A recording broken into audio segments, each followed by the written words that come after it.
የ8 ወር ነፍሰ ጡር ነኝ። ያረገዝኩት ከማዳሜ ባል ነው። በጣም ጨንቆኛል። ምን ላድርግ ትለናለች የዛሬው ባለ ታሪካችን። ጋይ ሰላም፣ እንዴት ናችሁ? ደህና ናችሁ? እኔ አልሐምዱሊላህ። ዛሬ እንግዲህ በአንድ ታሪክ መጥቻለሁ። የላከችልኝ በቲክቶክ ነው እና እሱን ላካፍላችሁ ብዬ ነው። ይኸው ስራ ነበረው። ከዛ ስራ አቁሞ ለትንሽ ጊዜ ስራ አቁሞ ቤት ነበረ። ከዛ በኋላ ልጆቹን ትምህርት ቤት አድርሶ ሲመጣ አይስክሪም ይገዛልኛል። ሴቲቷ በእርግጥ እንደ እናቴ ነች፣ ምንም ክፋት የለባትም ማለት ለእኔ ጥሩ ነች፣ ልክ እንደ እናቴ ነች። እኔ መዳም አይደለም ማማ ብዬ ነው መጠራት ብላለች። እና ሰውየው ልጆቹን ትምህርት ቤት አድርሶ ሲመጣ አይስክሪም ይገዛልኛል። እኔ ስራ ሰራ ያግዘኛል፣ ልብስ ሳጥብ ያግዘኛል። እሷ ቤት በሌለችበት ሰዓት እኔ ክፍሌ ውስጥ በመቀመጥበት ሰዓት ክፍሌ ውስጥ ይመጣል። ከዛ በኋላ በጣም ተቀራረብን። ስራ ቆሞ ስለነበረ አብዛኛውን ጊዜ ልጆችን ትምህርት ቤት አድርሶ ሲመለስ አይስክሪም እየገዛልኝ እየመጣ ስራ በጣም ሁልጊዜ ነው የሚያግዘኝ። ከዛ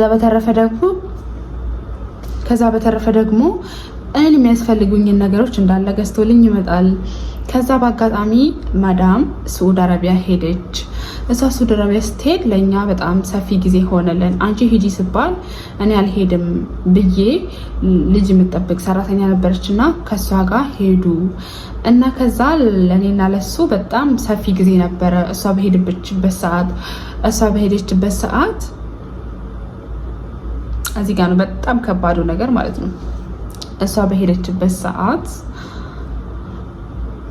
እኔ ራሱ ከበደኝነት ለመናገር ጨነቀኝ። ቢስሚላህ ግንኙነት አደረግን። ከዛ በኋላ በጣም ግንኙነት ሳታደርጉ ስትቆዩ ያው ማህፀን ክፍት ሆኖ ስለሚቀመጥ በአንዴ ነበር ያረገዝኩት። ከዛ በኋላ ማዳም መጣች። በጣም አሞኝ ስለነበረ ሐኪም ቤት ወሰደኝ አልኩት። ከዛ ሐኪም ቤት ወሰደኝ። ሐኪም ቤት ሲወስደኝ የ3 ወር እርጉዝ ነሽ ተባልኩ።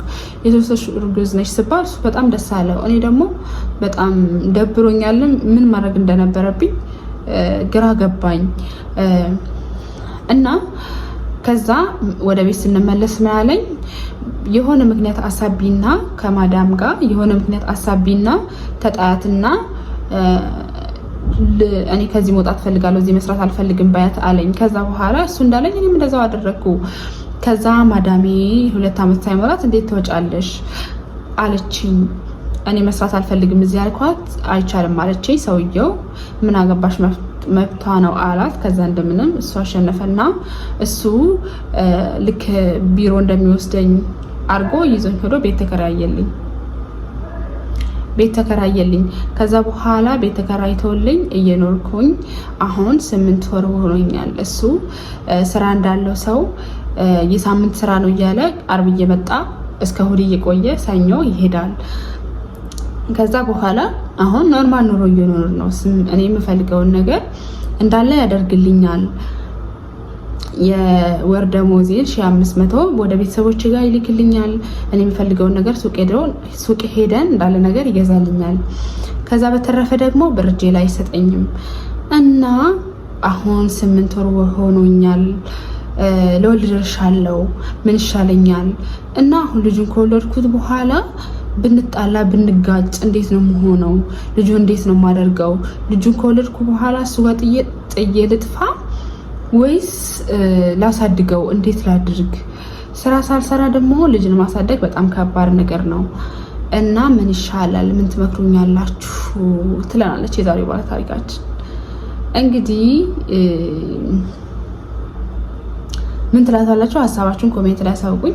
ባለ ታሪካችን እንግዲህ በጣም ብዙ ነው የጻፈችው። እኔ ባጭሩ ነው እየነገርኳችሁ ማለት ነው። እና እንግዲህ ምን እንደምትሏት ሀሳባችሁን ኮሜንት ላይ አሳውቁኝ።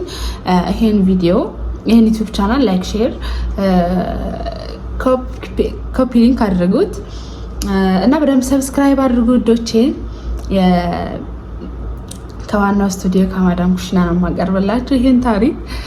እንግዲህ እኔ የምላት ነገር እውነት ለመናገር ሳትወልዱ በፊት በቃ ወይ ቢፈራረሙና ከዛ በኋላ ኖርማል ያቺኛው ሚስቱ ባታውቅም ግን ያው ካወቀች በጣም አደጋ ነው የሚፈጠረው። መቼም በጣም ብዙ ነገር ይፈጠራል ብዬ አስባለሁ። ግን እሷ ልጁ ሳይወለድ በፊት ቢፈራረሙና ከዛ በኋላ የሆነው ነገር ቢሆን የተሻለ ነው። ቢያንስ ለልጁ ተቆራጭ ያደርግለታል ማለት ነው ምንም ቢሆንና እኔ እንደዛ ነው የምላት። እናንተ ሀሳባችሁን ኮሜንት ላይ ጻፉላት።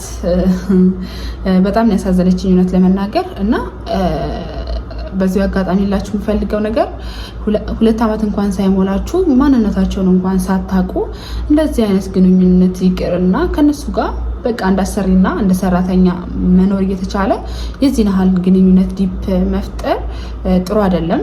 እንዳሰሪና እንደ ሰራተኛ መኖር ነው የሚሻለው ከምንም ነገር አንጻር። እሷ የመጣችው ቤተሰቧን ለውጥ ራሷ ልትለወጥ ነው። ግን ያው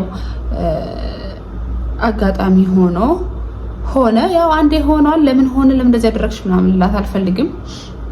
እና ውዶቼ እናንተ ምን ማድረግ እንደምትችል ሀሳባችሁን ኮሜንት ላይ አሳውቋት።